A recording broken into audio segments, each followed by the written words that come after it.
Hello guys, for today's video ito yung part 2 ng karugtong ng mga karanasan ko sa buong buhay ko. Alam nyo ba guys na hindi lang sa pagiging construction worker ang naging karanasan ko. Sa taon na pagtatrabaho ko sa construction ay napag-isip-isip ko na paano kaya kung bumalik ako sa pag-aaral ko. At doon nakapag-desisyon ako guys na mag-aaral ulit ako para naman kung maapagtapos ako makahanap ako ng magandang trabaho. At nag-aral ulit ako simula grade 10 hanggang grade 12. Alam nyo ba guys, sa 3 taon yan pinagsabay ko ang pag-aaral ko pagtatrabaho ko bilang construction worker. Naging working student ako sa paaralan.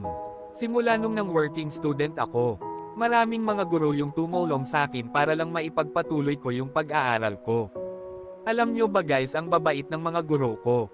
Lalo na yung advisor ko, siya yung tumulong sa akin sa mga project ko at sa mga assignment ko.